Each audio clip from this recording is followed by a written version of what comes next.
हाय मेरे प्यारे बच्चों, क्या हाल चाल है और कैसी चल रही है आपकी तैयारी। आज का लेक्चर है वर्क। और वर्क के लेक्चर में जो हम बात करने वाले हैं आज, वो है work done by constant and variable force. तो चार लेक्चर्स में हम वर्क एनर्जी पावर करेंगे और पांचवा जो लेक्चर होगा वो थोड़ा हाई लेवल प्रॉब्लम्स को डेडिकेटेड होगा, because this series is about level up series. तो जो बच्चे 2025 के हैं उनके लिए वो जो पांचवा लेक्चर होगा, जिसमें मैं सारे लेक्चर्स को समराइज करूंगा और सारी चीजें वहां पे बात करेंगे, जहां पे केवल क्वेश्चंस की बात करेंगे और हाई लेवल क्वेश्चंस की बात करेंगे, स्पेशली जो जेई एडवांस की तैयारी कर रहे हैं उनके लिए पांचवा लेक्चर होगा। बट पहले चार लेक्चर्स उन बच्चों के लिए बहुत इंपॉर्टेंट है जो बच्चे 2026 की तैयारी कर रहे हैं और आपको फिजिक्स से डर लगता है, क्योंकि मैं मेरे लेक्चर का जो तरीका होता है वो बिल्कुल बेसिक से होता है और बेसिक से हाईएस्ट लेवल तक लेके जाता हूं।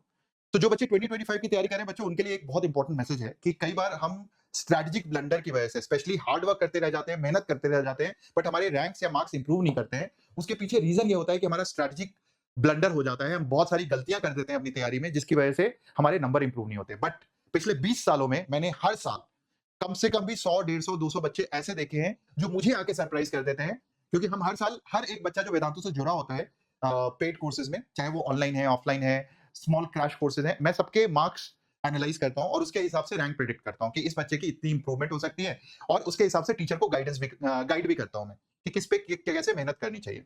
नाउ मेरी लिस्ट में होता है कि ये बच्चे इतने बच्चे 90 परसेंटाइल के ऊपर जाएंगे, इतने बच्चे 96 परसेंटाइल के ऊपर जाएंगे, इतने बच्चे 99 परसेंटाइल के ऊपर जाएंगे। बट स्टिल हर साल जब मैंने बोला कि 100, 150 बच्चे ऐसे होते हैं जो बिल्कुल 90 परसेंटाइल के आसपास भी नहीं दिख रहे होते और वो 96, 97, 98 परसेंटाइल ले आते हैं। तो ऐसा क्या करते हैं, मैं हर साल उन बच्चों का इंटरव्यू करता हूँ, हर साल उन बच्चों से समझने की कोशिश करता हूँ कि वो लास्ट में ऐसा क्या करते हैं जिससे कि एकदम से मैजिक हो जाता है। और एक कॉमन सी चीज सारे बच्चों में निकल के आती है, वो है उनके अंदर एक सनक सवार हो जाता है कि यार मुझे तो करना ही है। अचानक से पता नहीं कुछ चिंगारी से जग जाती है अंदर से, और वो एक्सटर्नल मोटिवेशन नहीं होता, वो इंटरनल मोटिवेशन होता है। और हर बच्चे ने कॉमनली बोला कि सर कुछ तो हुआ, मुझे लगा मेरा नहीं तो किसी और का नहीं, और मैं नहीं तो कौन। तो ये कॉमन सी थीम सारे बच्चों में निकल के आती है, मेरे खुद में निकल के आई थी जब मैं स्टूडेंट था। और अगर आप 2025 की तैयारी कर रहे हो और आप अगर अपने आप को बोलते हो कि मैं नहीं तो कौन, तो डेफिनेटली आप उन बच्चों में से होगे जो मुझे सरप्राइज करोगे, अपने आप को सरप्राइज करोगे, अपने पेरेंट्स को सरप्राइज करोगे with the marks that you are going to increase. But जैसे मैंने बताया, स्ट्रेटेजिक ब्लंडर नहीं करना। तो इस समय स्ट्रेटेजिक ब्लंडर क्या होता है, अगर मैंने वर्क किया तो मैंने सारे के सारे टॉपिक पे इक्वल मेहनत करी। अब अगर आपको यही नहीं पता है कि किस टॉपिक की वेटेज जेई मेन में कितनी है, तो आप सब पे इक्वल मेहनत करोगे। सब पे इक्वल मेहनत इज हार्ड वर्क।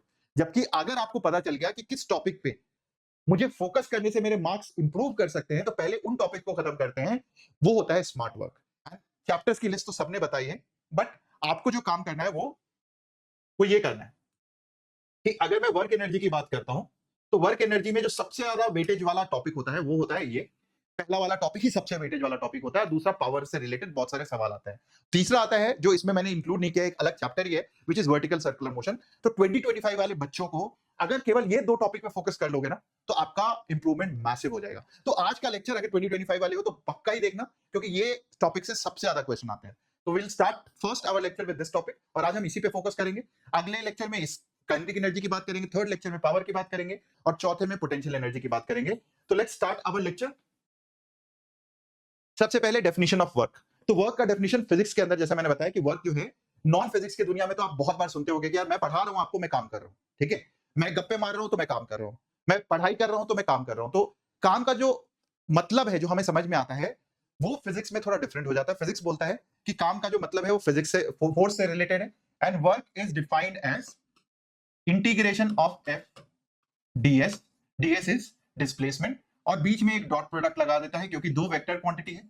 दो वेक्टर क्वांटिटी को मल्टीप्लाई करते वक्त हमेशा या तो हम यहां डॉट प्रोडक्ट यूज करेंगे या फिर हम क्रॉस प्रोडक्ट यूज करेंगे। एंड दिस फोर्स, ये जो फोर्स है, पूरी कहानी इस चैप्टर की फोर्स पे डिपेंडेंट है। ये फोर्स कांस्टेंट हो सकता है, ये फोर्स वेरिएबल हो सकता है। ये फोर्स कांस्टेंट हो सकता है, जैसे कि mg, weight is a constant force. Variable क्या हो गया, स्प्रिंग फोर्स, एक वेरिएबल फोर्स है। तो ये कांस्टेंट भी हो सकता है, वेरिएबल भी हो सकता है, उसके ऊपर वर्क डिपेंड करता है। और दूसरी चीज, क्योंकि ये डॉट प्रोडक्ट है दो वेक्टर क्वांटिटी का, सो this is a scalar quantity. ये किस टाइप का क्वांटिटी है, ये एक स्केलर क्वांटिटी है। स्केलर क्वांटिटी होने से ये चैप्टर बहुत आसान हो जाता है। जैसे मैं अगर आपको कहूं, एक एग्जांपल दूं कि मान लो आपको 1000 रुपए दे दिए मैंने, ठीक है।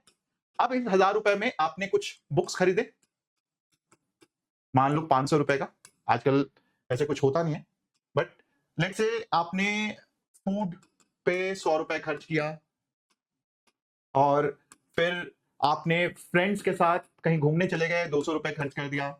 अब मैं आपसे पूछूं कि भाई आपके पास बचा कितना है, तो आप आसानी से बता दोगे कि 1000 रुपए मेरे पास थे, 500, 600, ये हो गया 800, टोटल मैंने खर्चा किया 800 और मेरे पास बच कितना गया 200 रुपए। तो ये तो मैं आसानी से बता दूंगा कि भाई 200 रुपए मेरे पास बचे। तो बिल्कुल इसी तरीके से वर्क होता है कि अगर मैं सही सही सारे फोर्सेस को आइडेंटिफाई कर लूं एक ऑब्जेक्ट के ऊपर और मैं सबके द्वारा वर्क कैलकुलेट कर लूं, कोई वर्क जो है वो पॉजिटिव करेगा, अभी हम सीखेंगे उसको, कोई वर्क नेगेटिव करेगा, प्लस माइनस करते चले जाएंगे तो हमारे पास नेट वर्क डन आ जाएगा कि कितना काम हुआ है उस ऑब्जेक्ट के ऊपर। And that is what we are going to learn in today's lecture. तो स्टार्ट करते हैं आज का लेक्चर। पहले work done by constant force से। सबसे पहले हम स्टार्ट करेंगे work done by constant work done by. काफी एग्जांपल्स लिए हैं, आईटी के भी क्वेश्चंस लिए हैं इस फर्स्ट टॉपिक को करने के लिए, तो लास्ट तक जरूर देखना क्योंकि लास्ट तक मैंने बहुत सारे एग्जांपल्स के थ्रू ये पूरा चैप्टर समझाऊंगा। Work done by constant force क्या हुआ? अगर मैं वर्क के इस डेफिनेशन में फोर्स अगर कांस्टेंट है तो इंटीग्रेशन से बाहर आ जाएगा। इंटीग्रेशन ds एक पोजीशन से, मान लो dr लिख देता हूं, r1 से लेके r2 तक, and therefore I can write down this work done is equal to, किसी भी चीज का इंटीग्रेशन क्या होता है, इस अगर ds dx dy लिखा हुआ है यहाँ पे, dx dy dz कुछ भी लिखा हुआ है तो ये डायरेक्टली लिख लेंगे यहाँ पे फोर्स डॉट डिस्प्लेसमेंट, कहां से कहां तक, r1 पोजीशन से लेके r2 पोजीशन तक, and therefore this is equal to work done is equal to force dot r2 minus r1, ये एक वेक्टर है तो final position minus initial position, और ये फोर्स हो गया। तो work done is simply equal to force dot, मैं इसको ऐसे भी लिख सकता हूं, force dot displacement. Work done is equal to force into displacement. मतलब अब आप देखो यहां पे ये vector quantity dot product is very very important, कि बोलता है कि फोर्स का वही हिस्सा काम करेगा जो डिस्प्लेसमेंट के डायरेक्शन में। डॉट प्रोडक्ट का मतलब ये होता है कि फोर्स का वो वाला हिस्सा काम करेगा जो डिस्प्लेसमेंट के डायरेक्शन में होगा, बाकी हिस्सा काम ही नहीं करेगा। जैसे आपने 10th में एक एग्जांपल किया होगा कि मान लो एक कुली है, ठीक है, और वो अपने सर पे कुछ चीज लेके जा रहा है, ठीक है, आगे बढ़ता हुआ जा रहा है। अब आपसे पूछूं कि कुली ने काम किया कि नहीं काम किया, आप बोलोगे सर इसने तो कोई काम ही नहीं किया बाय डेफिनेशन ऑफ वर्क। लेकिन एक्चुअली वो स्टेटमेंट गलत हो जाता है, क्योंकि जैसे ही आप ये बोलते हो सबसे पहले इसके ऊपर जो वेट रखा हुआ है इसको एनालाइज करना चाहिए। एंड इस वेट पे आप देखोगे, so there are n mg, ये फोर्सेस लग रहे हैं, और एक फोर्स इसका आगे की ओर लग रहा है विच इज फ्रिक्शन का फोर्स। एंड देयरफॉर नॉर्मल और mg, नॉर्मल और mg, डिस्प्लेसमेंट किधर हो रहा है, डिस्प्लेसमेंट इस डायरेक्शन में हो रहा है, कुली किधर बढ़ रहा है, आगे की ओर बढ़ रहा है। तो जो भी फोर्सेस इसके परपेंडिकुलर डायरेक्शन में है, जो भी फोर्सेस इसके परपेंडिकुलर डायरेक्शन में है which is n and mg, ये तो कोई काम नहीं करेगा, क्योंकि बाय डेफिनेशन वर्क बोलता है कि f this is equal to f into s into cos of theta, and this theta is angle between f and s। ये थीटा क्या हो गया, angle between f and s। तो अगर इनके बीच में एंगल 90 डिग्री है, जैसे यहाँ पे नॉर्मल और mg, इन दोनों फोर्सेस का डिस्प्लेसमेंट से कितना एंगल बन रहा है, 90 डिग्री बन रहा है, इसीलिए n के द्वारा वर्क डन कितना हो जाएगा, 0 हो जाएगा। तो मैं लिखूंगा work done by n will be equal to 0। Work done by mg, ये भी कितना हो जाएगा, ये भी 0 हो जाएगा। और वर्क डन बाय फ्रिक्शन, आप बोलोगे कुछ तो होगा, F इंटू एस हो जाएगा, क्योंकि ये डिस्प्लेसमेंट के डायरेक्शन में है, एंड देयरफॉर यहाँ पे F और S ही लिखा है। थीटा क्या हो जाएगा, 0 डिग्री हो जाएगा, cos 0 is 1, and therefore F into S रह जाएगा, work done by friction force F into S. तो अगर मैं इस पूरी चीज को समराइज करूं बच्चों, इसको मैं अभी रब कर देता हूं यहाँ पे, तो अगर मैं इस पूरी चीज को समराइज करूं, राइट, तो ये क्या बोलता है, ये बोलता है work done bye a constant force is F into displacement which is equal to f into s into cos theta। theta क्या हो गया, theta is the angle between f and s, and therefore work done is positive। work done is positive if force and displacement are in same direction, अगले lecture में हम ये सीखेंगे कि positive work का मतलब क्या होता है।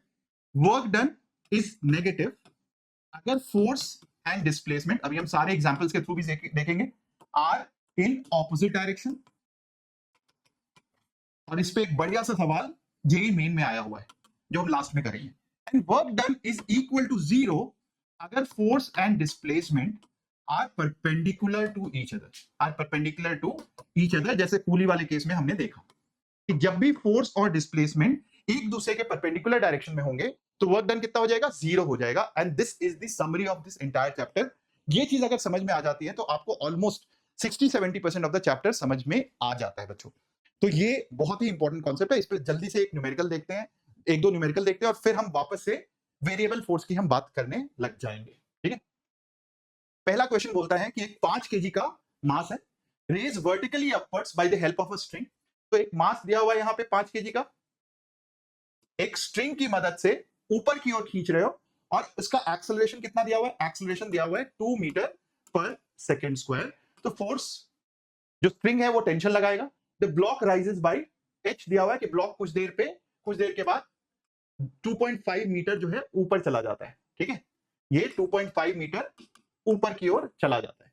Match the correct choices. ठीक है, हमें करना है वर्क डन बाय ग्रेविटी। तो अब सबसे पहले वर्क डन बाय ग्रेविटी की बात करते हैं। ठीक है, फोर्स किधर लग रहा है। अब आप अपने आप से क्वेश्चन पूछो कि प्लस और माइनस अगर मुझे करना है तो फोर्स किधर लग रहा है, नीचे की ओर लग रहा है। डिस्प्लेसमेंट किधर हो रहा है, दिया हुआ है क्वेश्चन में, ऊपर की ओर हो रहा है। तो वर्क डन पॉजिटिव होगा नेगेटिव होगा, आपको आंसर पता है कि अगर फोर्स नीचे लग रहा है और डिस्प्लेसमेंट ऊपर लग रहा है तो वर्क डन नेगेटिव होगा। बहुत क्लियर है, इसमें और कुछ सोचने की जरूरत नहीं है।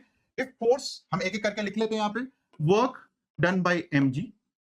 mg एक कांस्टेंट फोर्स है, तो हम यहाँ पे लिखेंगे work done by mg is mg dot product into displacement. Displacement दिया हुआ है s या h, जो भी लिखना है आपको, या y लिखना है y लिख लो।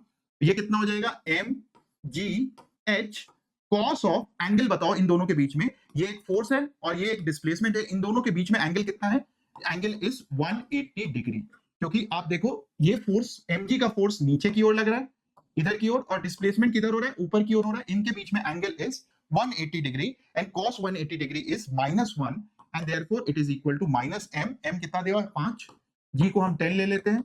h कितना दिया हुआ है, h दिया हुआ है 5/2, 2.5 metre into -1, and therefore it is equal to 5, इसको भी कैंसिल कर देते हैं, 5 5 5 जा 25, 25 5 जा 125, एंड माइनस, मतलब मैंने यहां पे कर दिया -125 जूल्स।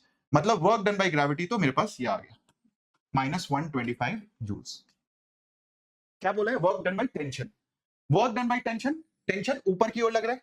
ठीक है, तो सबसे पहले टेंशन की वैल्यू निकालेंगे। टेंशन की वैल्यू कैसे निकालेंगे, वर्क हमने जो भी पिछले लेक्चर में किया था न्यूटन लॉज ऑफ मोशन, उससे टेंशन की वैल्यू निकालेंगे, और वर्क डन हम बाय टेंशन वहां से निकालेंगे। टेंशन की वैल्यू कैसे निकलेगी, net force is equal to mass into acceleration. यही होता है।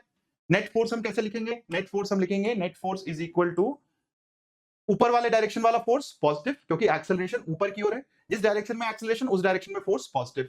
सो अब लिखेंगे T minus mg is equal to, Newton uncle क्या बोलते हैं, net force is equal to mass into acceleration. तो tension is equal to mg plus ma, और ये कितना हो जाएगा, mg इज मास हमने निकाल लिया था 5 into 10 50 plus 5 into 2 is 10, and this is equal to 60 newton. तो टेंशन आ गया। अब फोर्स ऊपर की ओर लग रहा है, डिस्प्लेसमेंट भी ऊपर की ओर है, तो वर्क डन कितना हो जाएगा, पॉजिटिव या नेगेटिव। तो आपको आंसर पता है, work done will be equal to positive, and therefore work done by tension is equal to plus, अब मैं ये डॉट प्रोडक्ट बार बार नहीं करूंगा, टेंशन ऊपर की ओर तो पॉजिटिव लिख देते हैं, T into S, and therefore tension की वैल्यू थी 60, डिस्प्लेसमेंट दिया हुआ था 5/2, एंड देयरफॉर दिस इज, यहां से कैंसिल हो गया, 30 into 5 is 150 joules, and therefore ये अगर हम यहां पे मैच करें तो मैच करके this answer will be equal to यहां पे नेट वर्क डन। अब यहां पे इंटरेस्टिंग है कि वर्क डन क्या होता है, जैसा हमने बताया कि हर एक फोर्सेस के द्वारा अगर आप वर्क डन निकाल लेते हो तो नेट वर्क डन भी निकाल सकते हैं, and this is very interesting. पहले इस सबको मैं रब कर देता हूं, and then we will write down net work done. हमने देख लिया कि भाई work done by gravity, work done by mg is equal to -125 joules. Work done by tension, ये कितना हो गया, 150 जूल्स। नेट वर्क डन क्या होगा, नेट वर्क डन इज जितने भी फोर्सेस हैं उनके द्वारा, इंडिविजुअल फोर्सेस के द्वारा work done by tension plus work done by mg, and this will be equal to tension के द्वारा -125, तो मैं लिखूंगा 150 -125 which is equal to +25 joules. एक और तरीका था कि नेट फोर्स, अगर मुझे नेट फोर्स पता था, जैसे इस केस में मुझे पता था कि नेट फोर्स क्या है, m इंटू ए, क्योंकि न्यूटन अंकल क्या बोल के गए, sum of all the forces is equal to mass into acceleration. तो वर्क डन मैं उससे भी निकालता तो सेम आंसर आना चाहिए था। करके देख लेते हैं। Work done, net work done अगर मुझे निकालना है तो नेट फोर्स कितना लगा, नेट फोर्स कितना लगा है, m into A, and therefore M A कितना है, एम ए मैं अगर करूंगा तो m is 5 into 2 10 and 10 into कितना दिया हुआ है 2.5 and therefore it is also 25 joules. तो बेसिकली अगर सब कुछ सेम डायरेक्शन में है, उस डायरेक्शन में जो नेट फोर्स है अगर मुझे पता है तो वर्क डन मैं उसके द्वारा भी निकाल सकता हूं, and it is equal to 25 joules. So this is how you calculate work done. But हालांकि मैं आपको कॉशन करूंगा बच्चों कि जब शुरू में आप प्रैक्टिस कर रहे हो तो आप सारे फोर्सेस को अलग अलग कैलकुलेट करो, उनके द्वारा वर्क डन अलग अलग कैलकुलेट करो, और फिर net work done is sum of all the forces. कुछ माइनस में होंगे, कुछ प्लस में होंगे, उनको आप प्लस माइनस करते चले जाओगे and you will find the net work done. So यहाँ पे आंसर कितना हो जाएगा, answer will be equal to work done by gravity minus 125, work done by tension this, and work net work done is 25। तो हमारे पास ये answer आ गया। Now moving on, जब भी ये सेम चीज अगर हम यहाँ पे बात कर रहे हैं, ये सेम चीज हम इंक्लाइन प्लेन या फ्रिक्शन के लिए भी बात कर सकते हैं कि मान लो इस क्वेश्चन में दिया हुआ है कि एक ब्लॉक 4 kg का ब्लॉक इंक्लाइन पे रखा हुआ है जो कि 37 डिग्री पे है। The length of the plane दिया हुआ है, length of the plane is 3 metre, यहां से लेके यहां तक ये जो दिया हुआ है ये 3 मीटर दिया हुआ है, and coefficient of friction is 0.2, find the work done by gravity. अब यहाँ पे अलग अलग, अभी हम केवल सीख रहे हैं अलग अलग फोर्सेस के द्वारा वर्क डन निकालना। फ्रिक्शन फोर्स के द्वारा वर्क डन, नॉर्मल रिएक्शन के द्वारा वर्क डन, ये हम सारे फोर्सेस को एनालाइज करेंगे और सारे फोर्सेस के द्वारा अलग अलग वर्क डन निकालने की कोशिश करेंगे, और नेट वर्क डन भी हम निकालने की कोशिश करेंगे। तो सबसे पहले ये देखो, अगर मैं इसका फ्री बॉडी डायग्राम बनाऊं तो इस पे फोर्सेस क्या क्या लग रहे हैं, एक नॉर्मल रिएक्शन, mg नीचे की ओर लग रहा है, और चूंकि ये ब्लॉक नीचे की ओर जा रहा है तो फ्रिक्शन किधर लग रहा है, सरफेस पे लगेगा, पीछे की ओर लगेगा। Now we will learn from each and every question, जो भी मैंने क्वेश्चन यहाँ पे पिक किया हुआ है हर एक क्वेश्चन से कुछ कुछ सीखने की कोशिश करेंगे। अब mg के द्वारा वर्क डन, सिंपली ये ब्लॉक कितना मूव किया मुझे पता है, ब्लॉक जो है मैं इस mg को दो कंपोनेंट्स में ब्रेक करूंगा, इस डायरेक्शन में it is equal to mg cos of theta, और इस डायरेक्शन में mg साइन ऑफ थीटा। इस तरीके से मैंने इस mg को ब्रेक कर लिया और इस mg को मैं हटा भी देता हूं। ठीक है, अब एक बार अगर मैंने ये कर लिया, अब वर्क डन निकालना बहुत आसान है। मेरे पास 4 फोर्सेस दिख रहे हैं, एक फोर्स mg sin थीटा, एक फोर्स mg cos थीटा, एक फोर्स n, एक फोर्स फ्रिक्शन। हमें 4 फोर्सेस दिख रहे हैं, चारों के द्वारा वर्क डन निकाल सकते हैं। Work done by mg sin theta, mg sin theta किधर लग रहा है, अलोंग द इंक्लाइन, डिस्प्लेसमेंट किधर हो रहा है, along the incline, and therefore work done positive होगा नेगेटिव होगा। मैं अब cos थीटा बार बार नहीं लिखूंगा, आप डायरेक्टली प्लस माइनस लिख सकते हो। तो आप बोलोगे सर फोर्स भी सेम डायरेक्शन में लग रहा है, वर्क और डिस्प्लेसमेंट भी सेम डायरेक्शन में हो रहा है, तो वर्क डन क्या हो गया, पॉजिटिव हो गया, plus force mg sin theta multiplied by displacement दिया हुआ है, डिस्प्लेसमेंट कितना है, displacement is the length of the plane, ये वाला डिस्प्लेसमेंट दिया हुआ है ये है 3 metre, so into 3, and therefore mg sin theta, mg कितना होता है 4 into 10 into sine 37 is 3/5 multiplied by 3, तो ये 2 4 2 8 इंटू 9, ये हो गया प्लस 72 जूल्स। ये आप कैलकुलेशन खुद चेक कर लेना। Now work done by friction, work done by friction कितना हो जाएगा, work done by friction, sir friction पीछे की ओर लग रहा है, डिस्प्लेसमेंट नीचे की ओर लग रहा है, तो work done by friction is equal to minus friction की वैल्यू कितनी होती है, क्योंकि मूव कर रहा है तो काइनेटिक फ्रिक्शन लग रहा होगा, mu into mg cos theta multiplied by displacement which is 3, mu की वैल्यू दी हुई है, म्यू की value is 0.2 multiplied by mg, mg is 4 into 10 40 into cos 37 is 4/5 multiplied by 3, ये 8, और ये आ जाएगा 8 चौका 32, 32 दूनी 96, 96 इंटू 2 विच इज 419, 9 2 18 119, ठीक है, ये 2 होगा ना, ठीक है, 19.2 माइनस ये हो जाएगा इतना जूल्स, अप्रोक्सीमेटली 19 लेके चल सकते हैं। So this is the joules, 19.2 joules, ये फ्रिक्शन के द्वारा वर्क डन हुआ। माइनस का साइन का मतलब है ये वर्क डन नेगेटिव है। अब नॉर्मल के द्वारा वर्क डन, नॉर्मल किधर लग रहा है, normal perpendicular to the surface है, डिस्प्लेसमेंट इधर हो रहा है 90 डिग्री है, तो work done by normal reaction कितना हो जाएगा, ये 0 हो जाएगा, and therefore I will write down work done by normal reaction is 0, and work done by mg cos theta, ये भी कितना हो जाएगा, work done by mg cos theta, ये भी 0 हो जाएगा, क्योंकि ये वाला जो कंपोनेंट है फोर्स का ये भी डिस्प्लेसमेंट के परपेंडिकुलर है, एंड इसके द्वारा भी वर्क डन कितना हो जाएगा, work done will be equal to 0, and इन दोनों फोर्सेस के द्वारा जब भी फोर्स परपेंडिकुलर होता है डिस्प्लेसमेंट के तो उसके द्वारा work done is equal to 0। मेरी बात समझ में आ गई?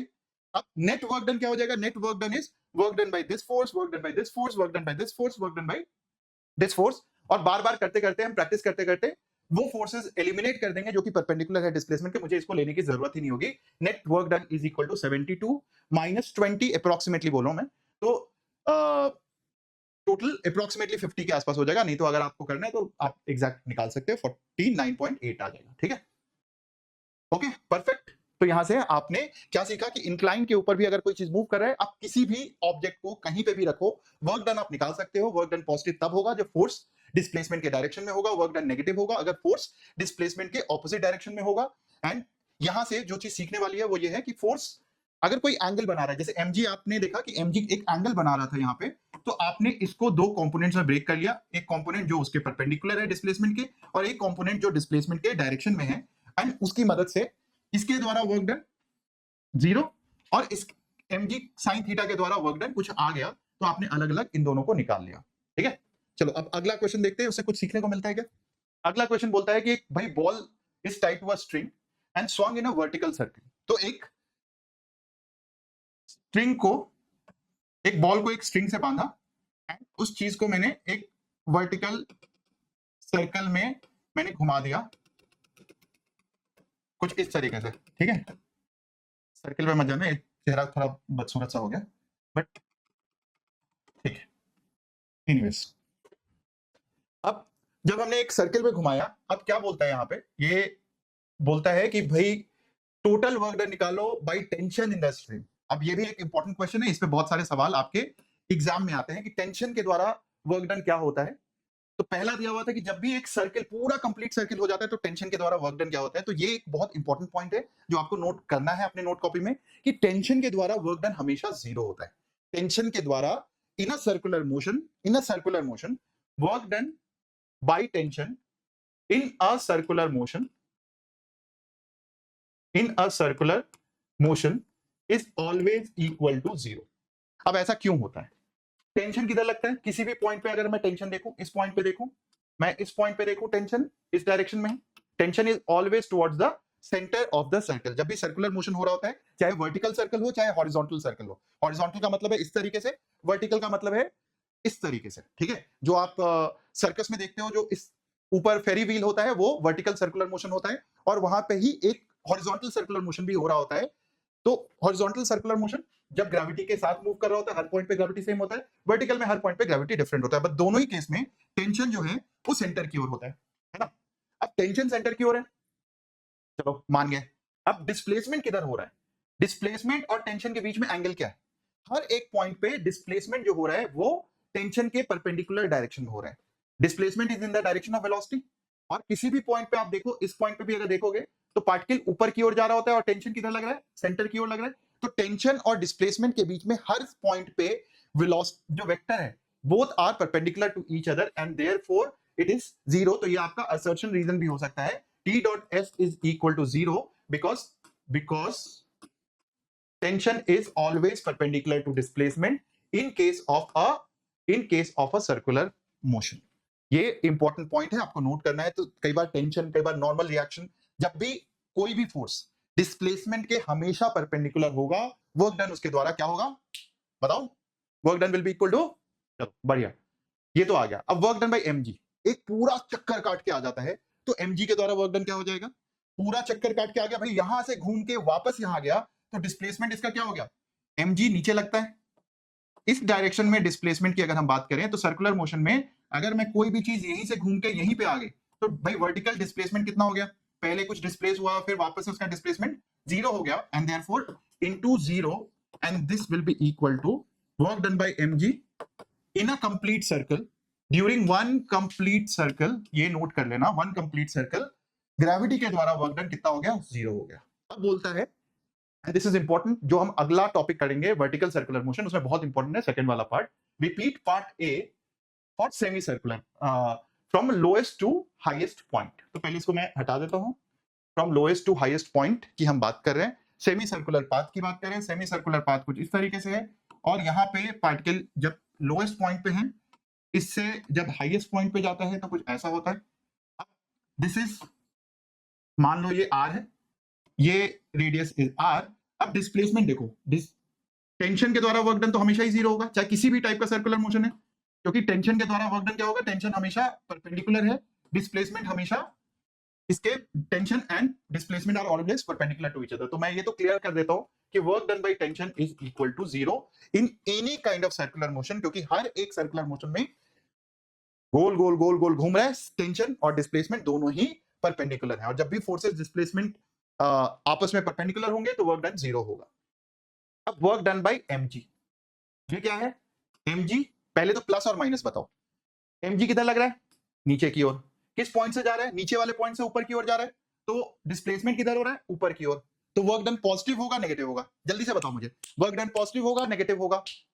आप क्या बोल रहे हो, वर्क डन नेगेटिव नहीं पॉजिटिव, वर्क डन नेगेटिव होगा। अगर दोनों आपस में फोर्स और डिस्प्लेसमेंट ऑपोजिट डायरेक्शन में तो वर्क डन नेगेटिव होगा। तो फोर्स इनटू डिस्प्लेसमेंट, अब डिस्प्लेसमेंट कितना हुआ, वाई डायरेक्शन में, जिस डायरेक्शन में फोर्स की बात करें उस डायरेक्शन का डिस्प्लेसमेंट, तो यहां से लेके यहां तक जो चेंज हुआ, मतलब इनिशियल पोजीशन से फाइनल पोजीशन तक जो चेंज हुआ वो कितना है, रेडियस के बराबर ही है। So therefore it is equal to minus mgr, और इसकी वैल्यू कितनी हो जाएगी वो आप कैलकुलेट कर लोगे, -1 kg इंटू 10 इंटू रेडियस कितना है 3/2, 1.5 मीटर दिया हुआ है, ये टाइट हुआ end of the string, and हम यहां से कैलकुलेट कर लेंगे तो ये हो जाएगा -15 जूल्स। अब यही सारा क्वेश्चन जो है सर्कुलर मोशन के किसी भी पार्ट पे कर सकते हो। नीचे से अगर टॉप पोजीशन पे चला गया तो कितना हो जाएगा वर्क डन, mg नीचे, अगर टॉप पोजीशन पे चला गया, सो work done by mg from, इसको 1 बोल देता हूं, इसको 2 बोल देता हूं, फ्रॉम 1 to 2, ये कितना हो जाएगा प्लस माइनस, तो सबसे पहले हम माइनस लिखेंगे क्योंकि mg नीचे डिस्प्लेसमेंट ऊपर, सो mg इनटू डिस्प्लेसमेंट कितना हो जाएगा, ये r और ये भी r, ये हो जाएगा 2r। तो मैं किसी भी पॉइंट पे सर्कुलर मोशन में वर्क डन निकाल सकता हूं, कोई भी अगर एंगल दिया हुआ है, मान लो यहां तक गया, तो वर्क डन अगर मुझे निकालना है, मान लो ये थीटा है, तो मैं सबसे पहले, ये r हो गया, ये जो डिस्टेंस है ये वाला वर्टिकल डिस्टेंस, ये कितना हो जाएगा r cos theta, and therefore displacement, ऊपर की ओर जो डिस्प्लेसमेंट है वो कितना है, प्लस माइनस देखने की जरूरत नहीं, टोटल r है, ये वाला जो डिस्टेंस है यहां से लेके यहां तक, ये r cos थीटा है, and therefore displacement is r minus r cos theta. तो अगर 1 से लेके 3 की बात करते हैं तो वर्क डन बाय mg 1 से लेके 3 तक ये कितना हो जाएगा, ये भी माइनस होगा क्योंकि mg नीचे डिस्प्लेसमेंट ऊपर की ओर, सो माइनस mg, डिस्प्लेसमेंट कितना है, displacement is r minus r cos theta. तो कोई भी केस हो आप आराम से कैलकुलेट कर सकते हो, अगर आप डिस्प्लेसमेंट अलग से निकालते हो और उस डायरेक्शन में डिस्प्लेसमेंट निकालना है जिस डायरेक्शन में फोर्स लग रहा है। तो अभी यहां पे जो हमने सीखा, इसको मैं एक बार समराइज करता हूं बच्चों, समराइज, ये क्या हो गया, इसको नहीं चाहिए मुझे अभी कैप्शंस, हमें क्या चाहिए, हमें एक और स्क्रीन चाहिए। तो एक बार हम समराइज करते हैं बच्चों, जो भी अभी तक सीखा है वो ये है कि work done positive if force and displacement are in same direction, नहीं तो नेगेटिव होंगे अगर फोर्स और displacement are in opposite direction, zero हो जाएगा अगर force is perpendicular to S, ठीक है। और डायग्राम से अगर हम देखें, फोर्स अगर इस तरीके से लग रहा है और ये थीटा है और पार्टिकल इधर की ओर आगे की ओर मूव कर रहा है, तो वर्क डन क्या हो जाएगा, पॉजिटिव। फोर्स ऐसा ही लग रहा था लेकिन पार्टिकल जो है इस डायरेक्शन में मूव कर रहा था, तो वर्क डन क्या हो जाएगा, work done will be equal to negative. और अगर फोर्स जो नॉर्मल के केस में था परपेंडिकुलर लग रहा है और पार्टिकल इधर मूव कर रहा है या इधर मूव कर रहा है, work done will be equal to zero. ये 3 केसेस है जो अभी आपने देखा। वर्क डन बाय टेंशन ये जीरो है in case of circular motion, चाहे हॉरिजॉन्टल है चाहे वर्टिकल है, वर्क डन जो है ये जीरो आएगा। अब एक चीज यहां पे बच्चों नोट करने वाली है, जो भी अभी तक हमने यहां पे किया है, कि मैं फोर्स को डिस्प्लेसमेंट के डायरेक्शन में लूं या डिस्प्लेसमेंट को मैं फोर्स के डायरेक्शन में लूं, बात एक ही है, because it's a scalar quantity. मैं डिस्प्लेसमेंट का कंपोनेंट फोर्स के डायरेक्शन में लूं या फोर्स का कंपोनेंट डिस्प्लेसमेंट के डायरेक्शन में लूं, जैसे mg के केस में किया कि mg के डायरेक्शन में आपने डिस्प्लेसमेंट देखा कि जो भी डिस्प्लेसमेंट है जो फोर्स के डायरेक्शन में लग रहा है वही काम का है, बाकी कोई डिस्प्लेसमेंट मेरे काम का नहीं है। मतलब अगर पार्टिकल, जैसे अगर एक एग्जांपल लेते हैं कि पार्टिकल जो है यहां से सर्कुलर में कुछ खिसक जाता है, तो कुछ डिस्प्लेसमेंट आप देखो एक्स में भी हो रहा है और कुछ डिस्प्लेसमेंट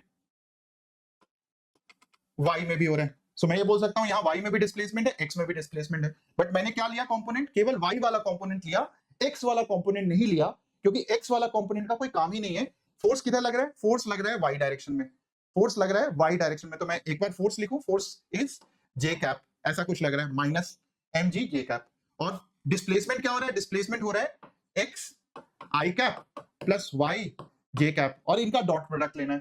तो आप देखो क्या कर रहे हो आप, जे डॉट आई ये तो जीरो हो ही जाता है, and therefore minus M G, J dot I zero हो गया, मुझे कोई मतलब नहीं है, जे डॉट जे वन हो जाता है, and therefore minus M G Y. इसीलिए हम केवल डिस्प्लेसमेंट वो लेते हैं जो कि फोर्स के डायरेक्शन में होता है, या फिर वो फोर्स का कंपोनेंट जो डिस्प्लेसमेंट के, जैसे यहां पे वो फोर्स का कंपोनेंट जो डिस्प्लेसमेंट के डायरेक्शन में हो। कुछ भी आप, या तो फोर्स का कंपोनेंट या फिर डिस्प्लेसमेंट का वो कंपोनेंट जो फोर्स के डायरेक्शन में हो, आप कुछ भी कर सकते हो, because it's a scalar quantity. क्योंकि आपने देखा यहां से भी आपने डिराइव कर लिया जो भी आपने वेक्टर का नॉलेज पहले गेन किया हुआ था। ठीक है, समझ में आया? आगे बढ़े, चलो आगे बढ़ते हैं हम। अब यहाँ पे पहली बार इंट्रोड्यूस कर रहे हैं वेक्टर को, इस पे सवाल बहुत आते हैं आपके जेईई मेन में। यहाँ दिया हुआ है कि पार्टिकल को एक रेडियस वेक्टर या पोजीशन वेक्टर r1 से लेके एक दूसरे पोजीशन वेक्टर r2 तक लेके जा रहे हैं, और फोर्स क्या दिया हुआ है 3 i cap and 4 j cap. तो वर्क डन निकालना है, work done will be equal to f dot s। तो ऐसे केसेस में सबसे पहले डिस्प्लेसमेंट निकाल लिया करो, क्योंकि गलती यहीं पे करते हैं बच्चे। r final minus r initial, displacement निकाल लिया।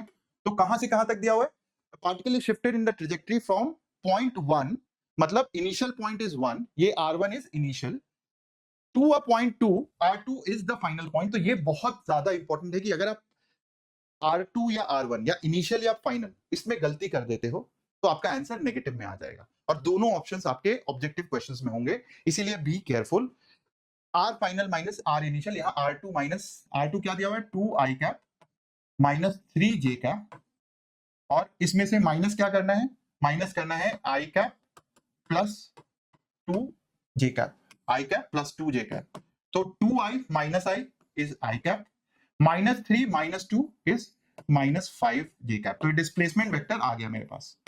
एक बार डिस्प्लेसमेंट वेक्टर आ गया, फोर्स वेक्टर पता है मुझे, फोर्स वेक्टर कितना दिया हुआ है 3i cap plus 4 j cap dot i cap minus 5 j cap, and therefore 3i dot i।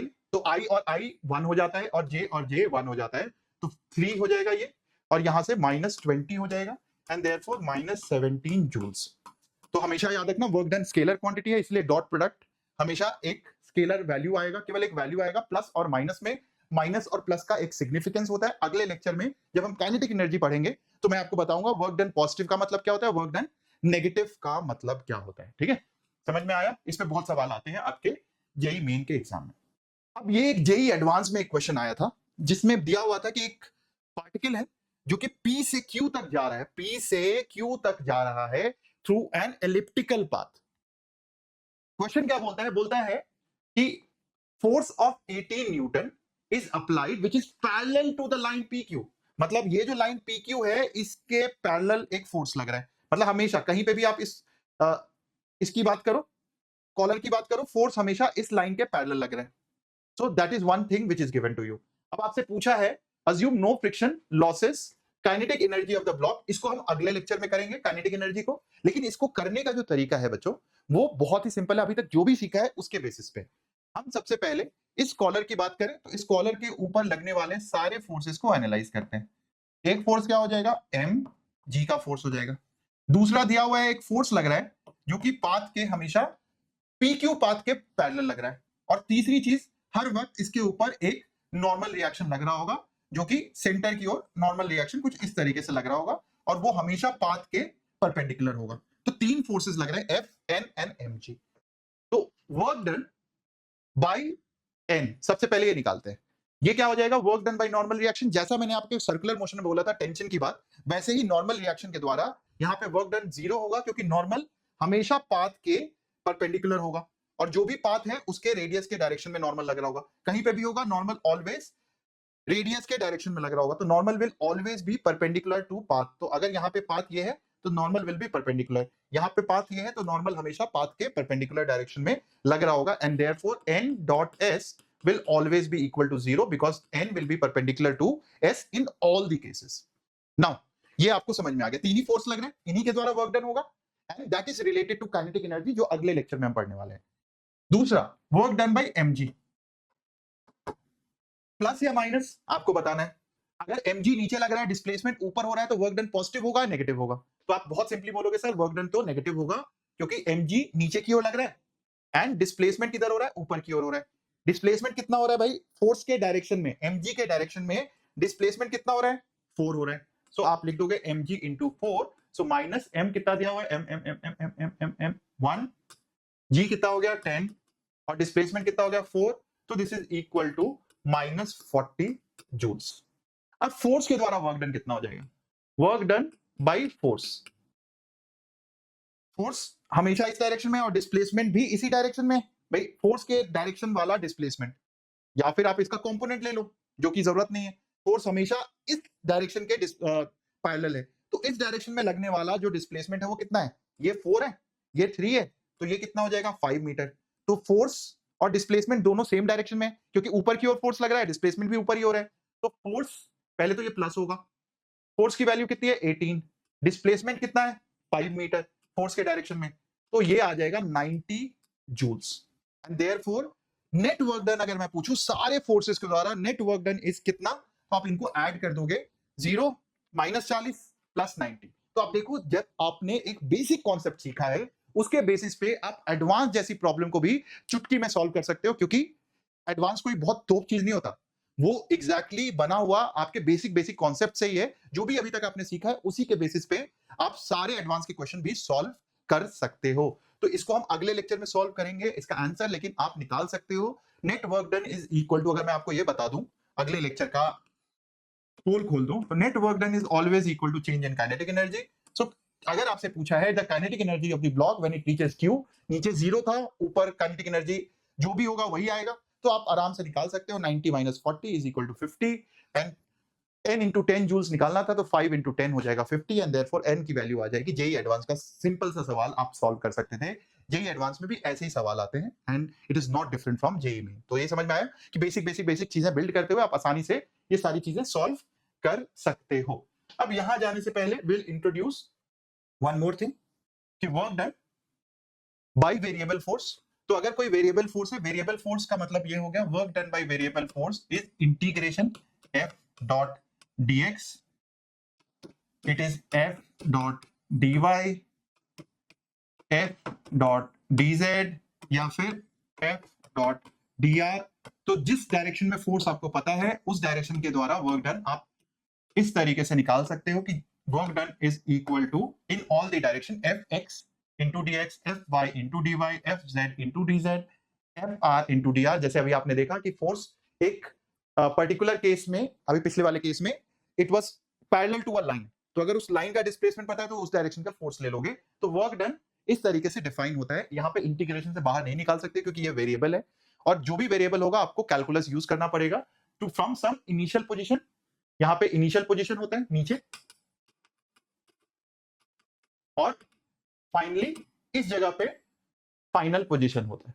तो जिस भी डायरेक्शन की हम बात कर रहे हैं उस डायरेक्शन में वर्क डन आप निकाल सकते हो by integrating in that direction, और अलग अलग डायरेक्शन के लिए अलग अलग वर्क डन निकाल के आप टोटल वर्क डन भी निकाल सकते हो। मान लो fx दिया हुआ है कुछ इस तरीके से, fx दिया हुआ है मान लो x i cap plus y j cap, तो वर्क डन fx नहीं, f दिया हुआ है कि f is equal to x i cap, तो वर्क डन क्या हो जाएगा, work done by fx dx, आप ऐसे निकाल लो, ये 1 हो जाएगा, वर्क 2 हो जाएगा fy dy ऐसा आ जाएगा, और नेट वर्क डन कितना हो जाएगा, net work done is equal to work done 1 plus work done 2। आप ऐसे निकाल लोगे कोई भी वर्क डन, अगर कैलकुलस दिया हुआ है तो अलग अलग वर्क डन निकाल के आप उसको समराइज कर सकते हो, and then you will get the net work done. Okay perfect. अब चलते हैं क्वेश्चंस पे डायरेक्टली। क्वेश्चन क्या बोलता है भाई, क्वेश्चन पहला क्वेश्चन बोलता है कि वर्क, ये फोर्स दिया हुआ है कुछ इस तरीके से, किस डायरेक्शन में दिया हुआ है, एक्स में दिया हुआ है, पूछा भी, और डिस्प्लेसमेंट किधर हो रहा है, एक्स में ही हो रहा है। तो बहुत आसान है, it is from 4 metre to -2 metre. तो वर्क डन निकालना है, आप आसानी से निकाल दोगे। Work done is equal to -6x³ into dx। मुझे कुछ नहीं करना है, जिस डायरेक्शन में है उसी डायरेक्शन में इंटीग्रेट करूंगा। कहां से कहां तक? 4 मीटर से। इनिशियल पोजीशन 4 दिया हुआ है, फाइनल दिया हुआ है -2। इसका ध्यान रखना, कहां से कहां तक। तो this is initial position, this is final position. -6 ये कांस्टेंट क्वांटिटी होती है, इंटीग्रेशन से बाहर निकाल दो। x³ का इंटीग्रेशन होता है x4, ऊपर वाले में +1 हो जाता है, नीचे भी +1 हो जाता है। x4/4 कहां से कहां तक? ये जाएगा 4 से लेके -2 तक। तो पहले -2 डालेंगे, फिर हम 4 डालेंगे, and then we will find out the value. ये 4 कांस्टेंट है, बाहर ले आते हैं। -6/4 -2 रेज टू पावर 4, -2 इंटू -2 4, और 4 इंटू 4, क्योंकि माइनस माइनस माइनस माइनस 4 बार मल्टीप्लाई करेंगे माइनस को तो पॉजिटिव ही रहेगा। 4 इंटू 4 16, तो यहाँ पे 16 माइनस 4 इंटू 4 इज 16, और 16 इंटू 16 इज 256। तो -256 ये आ गया। ये 240 हो गया, 4 से 240 कैंसिल हो गया 60 times, and therefore this is equal to, यहाँ पे माइनस आएगा, माइनस इंटू माइनस प्लस हो जाएगा। पहले तो +6 मल्टीप्लाइड बाई 240 डिवाइडेड बाई 4, ये कैंसिल हो गया 60 times. 60 into 60 is 360 joules. Answer 360 joules. कर लिया। अब एडवांस का क्वेश्चन देखते हैं। एडवांस में भी एक सवाल पूछा हुआ है जो बोलता है कि भाई फोर्स दिया हुआ है KYI कैप। अब देखो यहाँ पे अलग अलग दिया हुआ है फोर्स X, Fx दिया हुआ है, लिख लेते हैं। Fx दिया हुआ है कैपिटल K इंटू वाई, और Fy कितना दिया हुआ है? Fy दिया हुआ है capital K into X। It acts in moving in the XY plane starting from origin. The particle is taken along the positive x-axis to a point A, 0, and then parallel to y-axis along the point A, A। जैसा अभी हमने एक graph भी दिखाया था। Total work done by the force कितना हो जाएगा? तो x में कितना मूव करता है भाई? x में तो मूव करता है from the origin to A, A। मतलब एक पार्टिकल जो है वो पहले आप A, A पे मूव कराते हो, 0, 0 था, यहां से आप A, 0 पे मूव कराते हो, ऐसा। फिर आप कुछ देर के बाद उसको A, A पे लेके जाते हो। अब आपसे नेटवर्क डन पूछा है, तो भाई इस डायरेक्शन में जब जा रहा है तो फोर्स कितना हो जाएगा, उसकी वैल्यू लिख सकते हैं। अगर x में जा रहा है तो x में फोर्स की वैल्यू कितनी हो जाएगी भाई? y कितना हो जाएगा? 0 हो जाएगा। So work done when it is moving along the x axis, पहला work done is equal to Fx dx, क्योंकि A में ही मूव कर रहा है, केवल x में ही मूव कर रहा है, तो केवल इस वर्क डन की हम बात करेंगे। और ये कहां से कहां तक मूव कर रहे हैं? इनिशियल पोजीशन 0 है और फाइनल पोजीशन A में मूव कर रहा है, and therefore it will be equal to K into Y. ये कितना हो जाएगा? K इंटू वाई जो है ये 0 हो जाएगा, K इंटू वाई, क्योंकि y तो 0 है यहाँ पे, तो Fx तो 0 हो जाएगा। ठीक है, so this will be equal to K into 0 into dx। Okay, ये 0 से लेके A तक, and therefore this is equal to 0। तो इसका मतलब पहला वर्क डन तो 0 है, क्योंकि भाई यहां पे दिया हुआ है इसके द्वारा वर्क डन होगा नहीं, केवल इसके द्वारा वर्क डन होगा। और इसके द्वारा वर्क डन कितना हो जाएगा? K into Y. क्या है? जब x एक्सिस पे मूव कर रहा है तो y की वैल्यू यहाँ पे कितनी है? भाई समझदार हो, y की वैल्यू कितनी है x पे? y की वैल्यू हमेशा x एक्सिस पे, if this is the coordinate system, ये y एक्सिस है, तो इस पे y की वैल्यू कितनी है? 0। तो हम लिख लिया हमने यहाँ पे। अब जब ये y एक्सिस पे इस डायरेक्शन में मूव कर रहा है, तो y डायरेक्शन पे मूव कर रहा है, तो x की वैल्यू कितनी हो जाएगी? यहाँ पे x की वैल्यू हर समय a होगी।